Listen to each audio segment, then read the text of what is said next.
You afraid of heights, Cooper? Hardly. Fear of heights is illogical.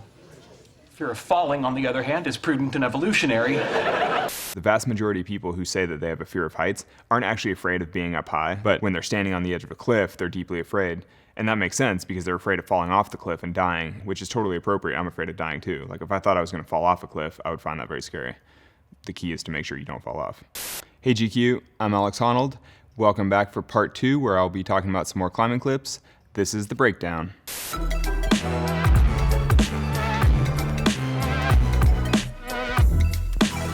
First up, the Eiger Sanction. Meyer doesn't give a rat's ass about anything except climbing. The Eiger Sanction is probably the most realistic Hollywood depiction ever, maybe. The Eiger is a really famous mountain in Switzerland. This is all part of the sort of training montage where Clint Eastwood gets into shape to go climb the Eiger. And so he refines his rock climbing skills on these desert towers and then takes it to the Alps. What Clint Eastwood is doing in this clip is called chimneying, and he's basically applying counter pressure to the two different walls of this big tower. And I'm not sure exactly what he's climbing in this, but it is a really cool man-sized chimney. I'm sure they looked around quite a bit to find something that would sort of highlight this technique really nicely. Chimneying really depends upon friction between your hands and your feet. I mean, basically just how much outward pressure you can exert on the different walls of the chimney. And the challenge of it is that each time you move one of your limbs, like if you want to move one foot up, you have to put extra pressure on your hands so you can unweight the one foot, and then put more weight on the feet again so you can move the hands. Basically, you just have to balance back and forth as you sort of X your way up. When you know how to do it, it's actually a very secure style of climbing because the harder you push, the safer you feel, basically. If you have the fitness for it, you can push yourself in there indefinitely and feel really safe. In this particular clip, it's a little bit confusing because he's above of the other climber, so he's like leading, but he's actually on top rope. The other climber is pulling the rope in to keep him secure as he goes up. So it's really sort of unclear as to how they got the rope up there in the first place. But that's kind of one of those classic Hollywood sort of things where you're like, how'd the rope get up? Who cares? They're just up there rock climbing. It's pretty realistic otherwise. You mean before I got decrepit and weak? You didn't look so decrepit and weak yesterday punching out that wrestler. Anyway, this Meyer's really something. He killed a guy once. All right, pause it. This is awesome. This looks great. It's realistic. He's climbing well. I mean, it's maybe slightly showy the way he's kind of moving like a frog. I feel like if you were that far above your gear, you would maybe be slightly more conservative in your movements just to be safe. But I mean, this is totally legit. It looks amazing. Like, this is real climbing. And for a Hollywood film, that's cool. Listen, John, if you got to rope yourself to anybody on that hill, you make damn sure it's Meyer. This is interesting, and it looks really cool. I'm not totally sure what's going on because there's already a rope hanging off the one tower and he just jumped from the other tower. So it's a little bit confusing as to why they would have already rigged a rope up one of the towers but climbed the other one and then jumped back across.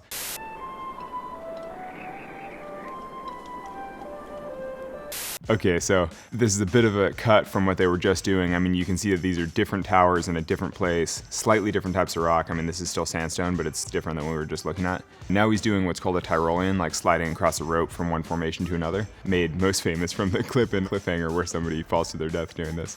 But this is a totally legitimate climbing technique. And I mean, this is all pre-CGI, so I assume this is Clint Eastwood dangling across this rope, which is pretty cool.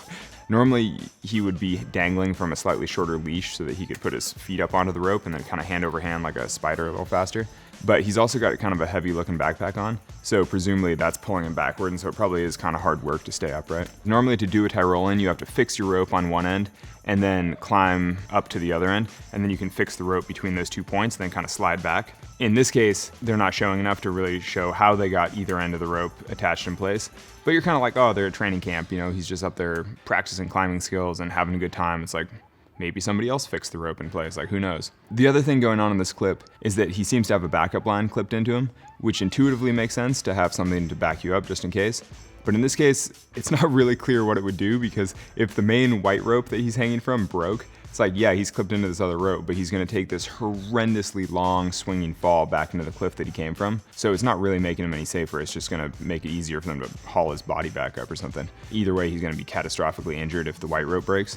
I kind of think that the backup rope in this particular shot is there more to add drama to it, basically to have more things just like hanging and dangling in space because it like looks crazier.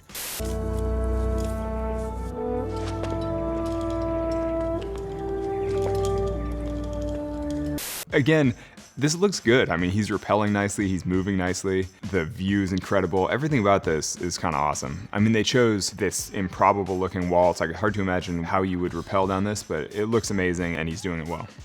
thing about rappelling is that you have a fixed anchor at the top, say like a piece of climbing equipment with like a chain link or something, and then you run your rope through the link, and so you have both strands of the rope coming down. And so you're holding on to both strands, and when you get to the bottom, you can just pull one strand, and the other strand goes up through the anchor and comes back down to you. So you do have to leave something behind as the actual anchor point, but the rope comes down every time you pull it, which is what he's doing, and it all looks good.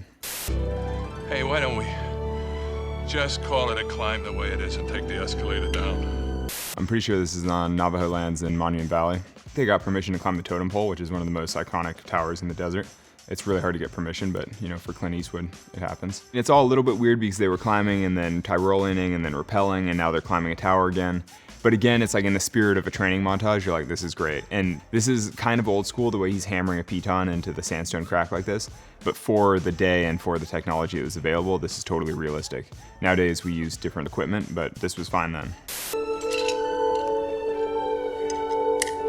It's kind of classic that they're cropping his head out in this shot, because almost surely this is like a real climber doing this, because the piton work looks good. And in the shot where it showed Clint Eastwood's rack, like all the carabiners and pitons hanging off of it, that predates when I started climbing, so I've actually never climbed with that type of equipment. But I think that's a pretty realistic depiction of the sort of rack that somebody would carry. I mean, for a sandstone tower, it seems like maybe he wouldn't need quite that much, but certainly when you see pictures of the first ascents of El Cap and things like that, that's exactly the organizational system that people are using. Okay, give me some slack.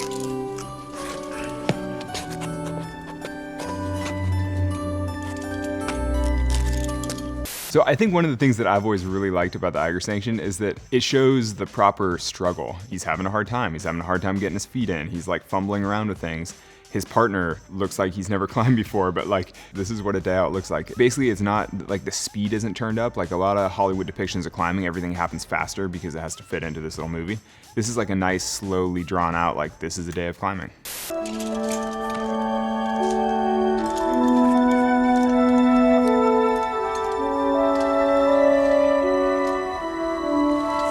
This is called mantling, like when you press over the lip of something.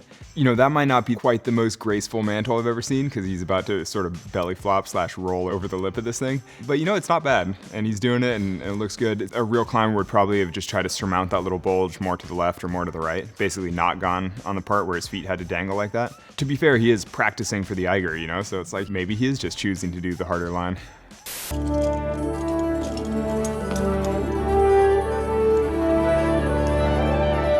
One of the coolest things about desert spires like that is that there's such a pinnacle. It's like when you pull onto the summit, you really get that satisfaction of being on the tippy top of your surroundings, like nothing but air around you. You see in the summit clip there, the Clint Eastwood pops over and he's like, whoa. It's like not just the feeling of satisfaction, but also the feeling of fatigue, you know? Like you finally finish doing this really hard thing that you're trying to do, and then you get to sit there and be like, oh, so amazing, you know, now we just have to go down. Actually, an interesting thing with that particular summit is that there wasn't any kind of clear anchor for him on the top there. So it's not really clear how they're gonna get back down afterward. Maybe on one side of that summit, there's some kind of fixed anchor. Yeah, I don't know how they're gonna get off that, but you know, they're intrepid mountaineers. They'll figure something out. Next up, we have Mission Impossible Ghost Protocol.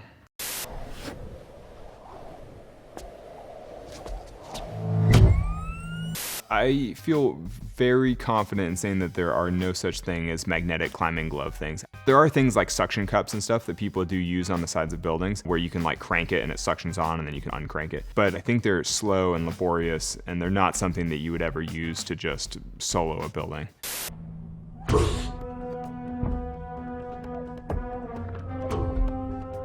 Okay, so he's climbing up the outside of the Burj Khalifa, which is the tallest building in the world. I've actually scouted the outside of the Burj Khalifa a couple times for a potential TV thing. So I've rappelled down the outside of this building and climbed it.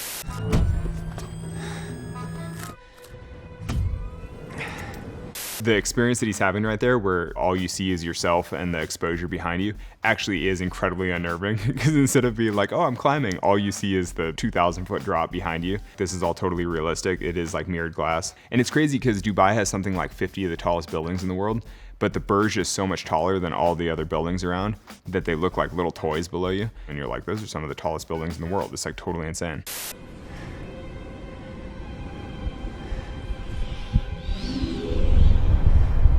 It's not that unusual to encounter weather issues when you're climbing. I think in this case, having a giant sandstorm come in probably reflects the failure of planning, because if a sandstorm is that big, obviously it shows up on the weather forecast. So it's not like it just sneaks up on you. In this case, he probably should have looked at the weather before he started free soloing the outside of the building. But weather is such an important part of climbing. You're always looking at the temperature and thinking about whether or not you'll be in the sun versus the shade, thinking about whether or not you'll get wet from rain or not. Yeah, I mean, you think about weather all the time. That's a long way off, Ethan. Shouldn't be a problem.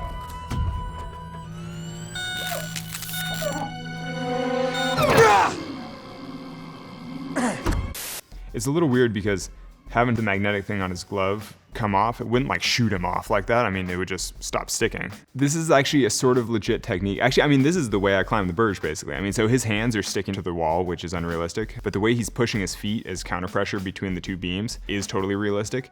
And those little chrome fins that stick out, those really shiny metal things on the sides of him, the way I was climbing the Burj was that I could span tip from tip. I could basically pinch one of the chrome beams on one side and then hold my fingertips like behind the other side of it and then kick my feet the way he's doing. And the technique is pretty close, actually. And then you see right above him is that little tiny metal lip. The technique for climbing the Burj is like, you hold the two beams, you move twice, you catch the down pulling little metal lip right above them, and then you do 3 moves on the little lip and then back to pinching the chrome beams. It's actually quite a hard sequence for climbers out there. I thought it was like V4-ish. But the thing is, it's 112 floors until you get a break.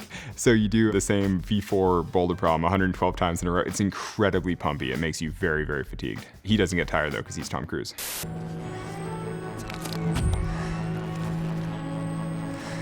That's like a little comedy scene to add some levity of like, oh, his thing got stuck. But that's actually not that uncommon. Like, I've been on the side of El Cap and had my hat blow away, and you're like, oh, my hat. And then you see it drift away above you, and then you see it like land on a ledge out to the side, and you're like, huh. Because there are updrafts up the side of the building.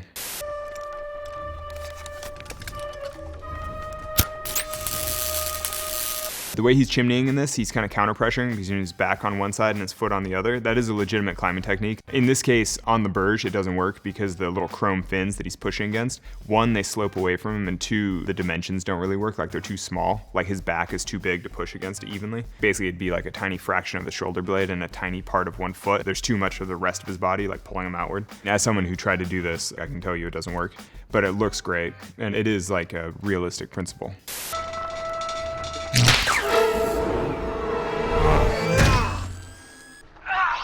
I feel like he may have broken the window if he came into it that hard, but you know, it's hard to say.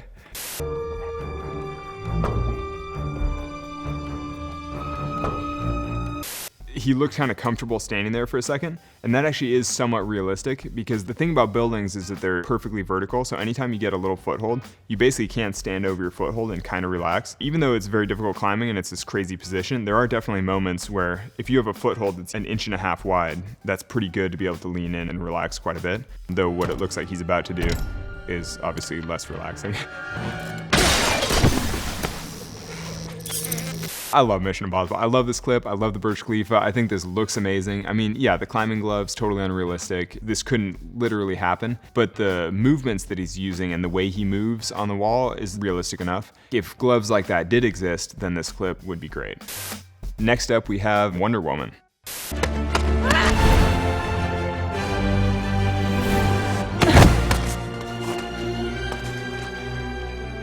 There's a bit to get into here. I mean, it's kind of hard to judge superhero climbing because if you can jump 150 feet or whatever she just did to get to the wall, presumably you're gonna climb in a totally different way. You know, if you can do 150-foot jumps, I think you're fine. You know, she can just climb however she wants. She makes this huge jump, she catches this ledge, looks cool, she looks all content with herself. The look on her face of like, I'm just hanging here from one hand, isn't this cool? I was like, yeah, I'm gonna empathize with that, like that's cool.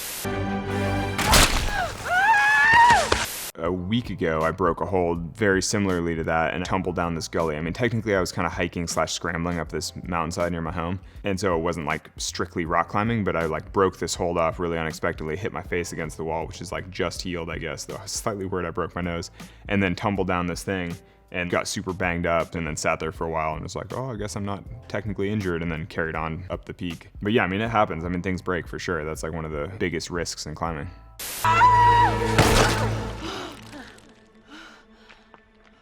She seems to have just shoved her hand into solid rock, and this is where the realism with real climbing sort of disappears, because when you can just punch your fist into the wall, it really changes the need for technique and things. I think in the future I'm just going to try the punch straight into the rock and just climb off my fist. We'll see if it works. So one arm pull up, sick. She just punches into the rock, makes herself a handhold. She's very strong. Another one arm pull up. Now she's like not even bothering to hammer, she's just putting them straight in. Funny enough, that actually is basically how people ice climb. It's totally outrageous, but the thing is when you ice climb, you hammer your ice tool into the ice, and it is totally the same principle as what she was just doing, because she was just pulling her hand up and then punching her other fist into the rock. But that is a fairly similar technique to how people use ice tools. It's like you hit one, you pull up on a little bit, you hit the other, you know, it's kind of like you make your own holds as you go. I actually love climbing at night. The thing is, climbing at night, you use a bright headlamp, so I mean, you still see all the holds the same way, and sometimes it's actually easier to see some of the holds. Sometimes the shadows look like little highlights and you can actually tell where little edges are. The biggest difference with night climbing is that because you're climbing with a headlamp, you have, say, a 15-foot radius of light around you, so you just don't really see the like 2,000-foot abyss below you, let's say. And so in some ways you can get more sort of in the zone because you're like living inside this little bubble of light, so you're really focused on just the couple moves above and below you, and that's it. And there's much less thought about the whole rest of the wall. But when you get to the top, it's always slightly surreal because you're like, what did we do last night? It's a really different experience because you don't see the view the whole time. So you're just like, did we do anything last night? I sure feel tired. I feel like I did something. It's cool though. It's just its own thing. Next up is Captain Fantastic.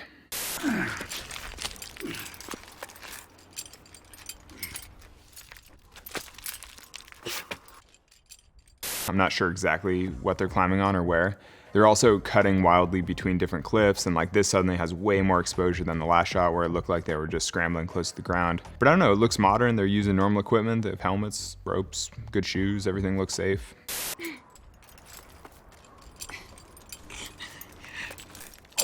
Okay, so there are basically three styles of climbing. You can either be climbing without a rope, which could be bouldering or free soloing or whatever, but you're just climbing by yourself on a cliff. You could be climbing with a rope on lead, which means that you're in the front and you're taking the rope up. Or you could be climbing on a rope in the second, which means that you're top roping. Top roping is when you're tied into one end of the rope and the rope already goes up and over the top of whatever you're trying to get to. You're totally secure the entire time. It means that somebody else is pulling the rope in, and so the rope is like tight in front of you the whole time that you're climbing.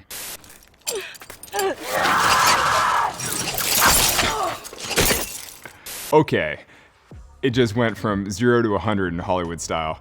In theory, when you're top roping, if you fall, the only distance that you fall is the stretch of the rope, which depends on how much rope is out, but basically it's not that much. If somebody has you on a really tight top rope, if you fall, you basically don't even move. You just sort of sag down onto the rope and you're like, oh, okay, I fell off. And then you just grab back on and keep climbing. So like in theory, top roping is the safest and most casual form of climbing. Instead, he took this like crazy sideways, I don't even know what just happened. It's a little bit weird because even the fall that they show and he like goes through space, you're like, okay, that looks scary. He's falling through space. But then to swing back into the wall that hard, yeah, it's possible, but it doesn't really make sense. Like the physics don't work because if you're like falling cleanly through space, you're not just gonna hammer back into the wall super hard.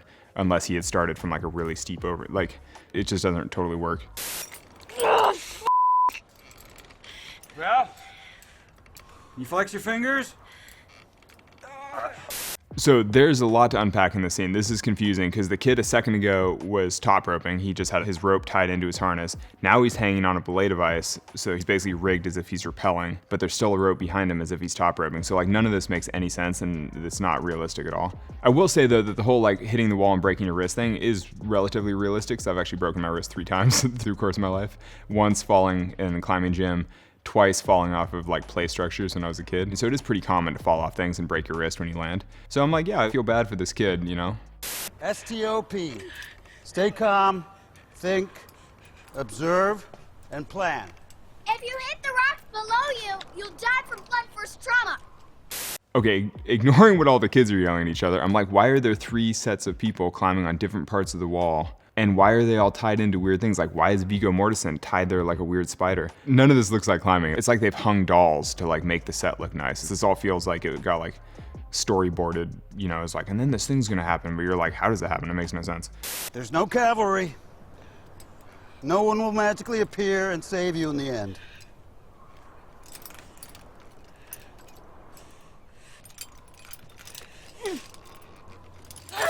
The whole idea of, oh, I just fell and broke my wrist, why don't you swing over and keep climbing, makes no sense, because if you actually broke your wrist, you should probably go to the hospital and take care of it. Yeah, there's something to be said for like building toughness in the outdoors, but if you broke your arm, you should probably treat it, you know? It's like, I think that they're taking the wrong lessons from this whole weird little accident scene.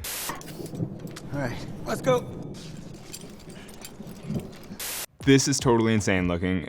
I mean, the vista's amazing, the scenery is spectacular, but I think I count 7 people on the wall. I don't understand who they are or why they're all spread out across the face, because typically there are a couple routes up a wall like that, and people would be following those specific routes. They wouldn't just be like fanned out all over the rock. Obviously, they hired some climbers to sort this out and put all the ropes up and get everybody in position. I'm curious which climbers, and I wouldn't be surprised if it's people I know in some way, because the industry's not that big, how they found a section of wall where they were like, no one's gonna see this, and no one's gonna make fun of us for doing this. If you were a real climber and you walked up to the cliff and you saw this going on, you'd be like, WTF, and then you would mercilessly tease whoever was in charge of the rigging for the rest of their life.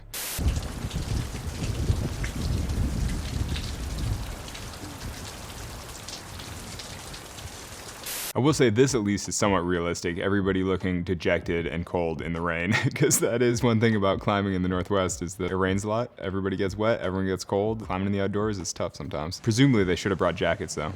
So overall, thoughts on Captain Fantastic? I mean, it's a horrendous clip of climbing.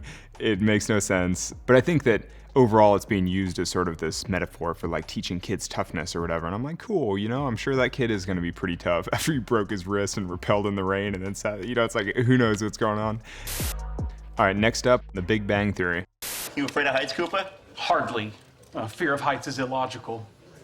Fear of falling, on the other hand, is prudent and evolutionary. That is actually totally true, and I say that to people all the time because the vast majority of people who say that they have a fear of heights aren't actually afraid of being up high. Like if they're in a hotel or like they're riding an elevator, if they're in an airplane, they feel totally fine. But it's when they're standing on the edge of a cliff, they're deeply afraid. And that makes sense because they're afraid of falling off the cliff and dying, which is totally appropriate. I'm afraid of dying too. Like if I thought I was gonna fall off a cliff, I would find that very scary. The key is to make sure you don't fall off. Climbing indoors is more realistic than people might think. Obviously climbing indoors is totally different visually and it's like not the cool big mountains and everything, but the actual movement of it, the way you move your body and the way you use your fingers to hold on to holds and all the rope work, like all the techniques, everything translates directly. You can learn everything you need in a climbing gym, and then when you have the opportunity and you take it outside, you have all the skill that you need to climb real mountains. What would you say is the minimum altitude I need to achieve to cement our newfound friendship? Come on, they have birthday parties here. Little kids climb this. Little kids climb those birthday parties. My first job was belaying birthday kids at a place like this. I mean, I basically was the person holding the rope there being like, come on kids, you can do it. Raise your feet, you're doing great. It's like a whole day of just belaying birthday kids. Harness seems to be secure. This is slightly weird because he's got elbow pads, knee pads, a full body harness, and what seems to be a backup rope coming off the back of him. Don't totally understand. And they're climbing incredibly low. But this is a comedy, so I suppose it's supposed to look totally insane. But it looks like he's gonna go off a big BMX jump or something with a body harness on. It makes like no sense. But here we go. So what's your plan, Cooper?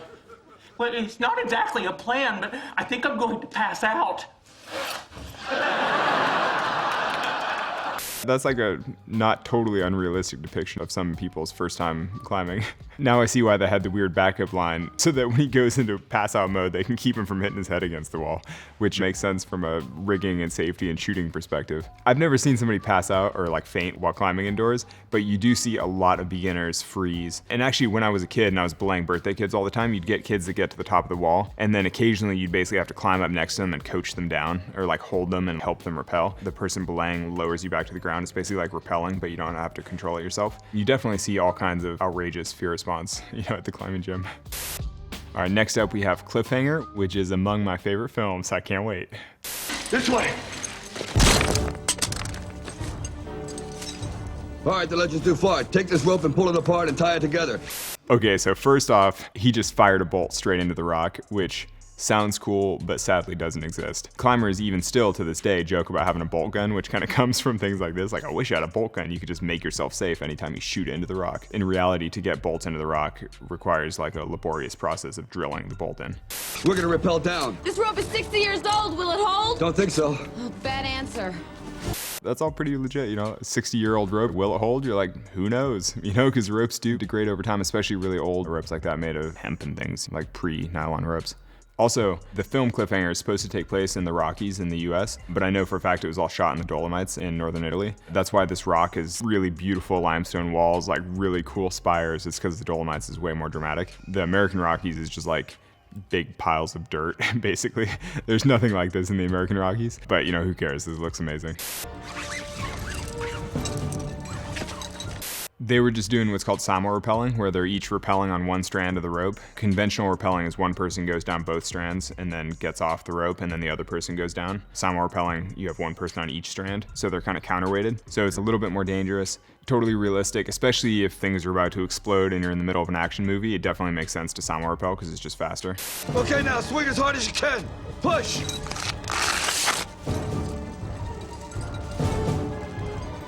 Okay, I take it back. That's not realistic. I'm not totally sure what they're showing now. I'm slightly disappointed because for a second I thought that Cliffhanger did have one point of realism, but it doesn't. On closer inspection, they're actually both together on one rope, which is slightly weird, but it makes it more dramatic because it shows the one rope, you know, sawing back and forth across the rock. So it's like, obviously the rope's gonna break, it's all gonna be dramatic, they're gonna come flying off the rope. You also could see that they had rappelled almost to the end of their rope, so no matter what happens, they gotta figure something out pretty quick because they're out of ropes. The other thing that was deeply unrealistic about this is that you see in this shot that they're dangling way out in space, but he was just kind of like running on the wall to get momentum going. But if they're dangling out in space, there's obviously nothing for him to push against to get a swing going.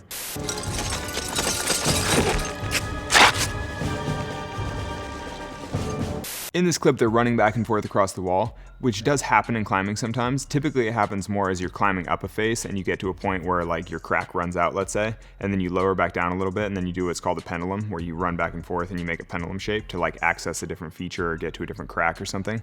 And then occasionally if you rappel and you find yourself in no man's land and there's nothing near you, then you can kind of like run back and forth to try to get to somewhere else. In this particular case, it's pretty unrealistic because they're running like all the way around this mountainside. The distance you can run is limited by the length of the rope. They're on like a 150-foot piece of rope. There's no way they can move more than like 20 feet in either direction because the angles don't work.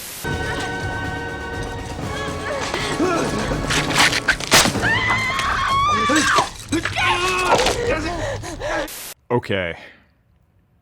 I don't even know what's happening here. I mean, yeah, so the rappel line was sawing back and forth on the rock. That actually is realistic. I mean, that stuff does happen if you're running back and forth, but it's not normally such a chintzy old rope. But occasionally ropes do cut like that. If they knew that they were gonna be rappelling to one side or the other, they would have just put their rappel anchor somewhere else, especially because he was using this fake bolt gun. He can literally shoot the thing in anywhere, rather than wrapping down into space and then running back and forth and hoping for the best. One of those classic examples where an ounce of preparation is worth a pound of cure. Though to be fair, there's a timer going, there's a helicopter, things are about to explode.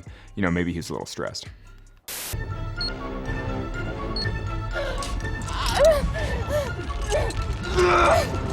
Okay, again, this is slightly weirdly unrealistic because the wall was vertical and they were kind of running back and forth, and he's like on a vertical part of the wall, but then when she's hanging out in space, which would imply that the wall is undercut below him. Her body should basically be leaning against the wall as well, and she should just scamper right back up to rejoin him. But this does make it a lot more dramatic, and it highlights Sylvester's physique. You know, let's see him curl this small woman.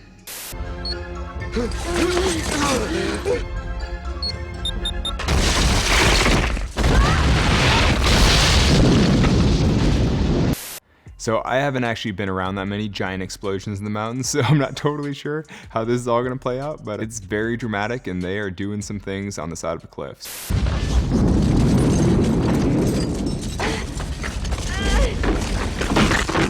That actually might be one of the more realistic things in Cliffhanger. There are tons of little tucks and folds in cliffs, and anytime there's like avalanches or rockfall or like things happening above you, it does make sense to sort of tuck yourself into a fold and hunker down and pray for the best. That might be the only thing in Cliffhanger that's kind of realistic. Next up, we have K2.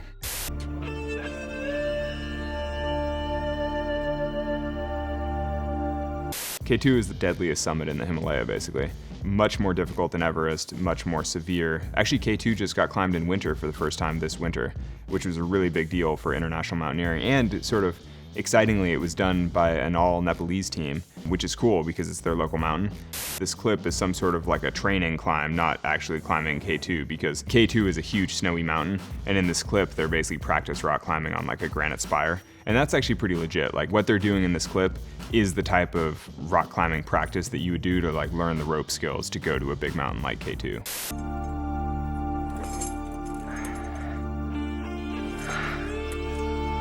I'm not sure when K2 was made, but all the equipment in this is really dated. Like even the way he taped his hand looks kind of old school. He's wearing tights, which looks old school. The climbing shoes are quite old school. This is like maybe early 90s or maybe 80s type of gear. You mostly judge the age by the colors and the style, but you can see that his shoes are like relatively flat. I mean, in this case, his foot is all bent, you know, against the rock. but the type of the shoe is like a relatively flat, rigid shoe. Nowadays, for gym climbing and for climbing steep caves, you'd be wearing like a much softer, more downturned shoe, something more shaped like a talon so that you can toe in and like pull with your toes. But this is all totally appropriate for the time. So again, the equipment looks super old school in the way he's doing just 2 carabiners onto the old rigid cam that he put in. Basically everything about this is old school, but looks cool. What he's doing in this clip is lead climbing. It's totally legit. He's going a little bit, he's putting in pieces of gear. When people say that they go climbing, that's what they're talking about.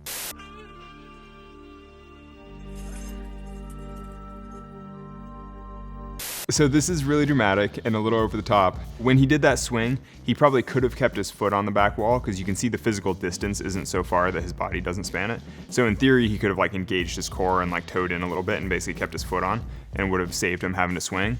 But if he's holding on to like some gigantic hold, sometimes it's just joyous to like let go and swing around and have fun. So I mean, if he's up there having a good time, it's like, yeah, this is all fine. And you can actually see that his rope is clipped into gear right below him. So he's totally safe as he does this. If he's hanging off something that's like super positive, then swinging around on it is no problem.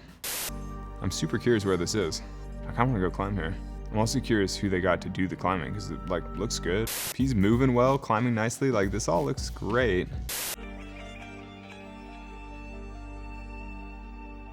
It's a little bit of a weird scene with having the 4 guys hanging in hammocks underneath a ledge there. It happens for sure. People in hammocks like that was more common in like the 60s and 70s. But I think by whatever date this clip was made, people had invented portaledges, which are like rigid framed flat ledges, which are much more comfortable. On the other hand, I actually just came home from a month-long expedition climbing in the jungle in Guyana where we literally stayed in a hammock for a month. So yeah, people do still use hammocks on the sides of cliffs for sure when that's the most efficient thing.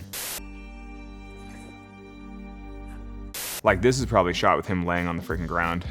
And is he wearing gloves or is his hand just like really dirty?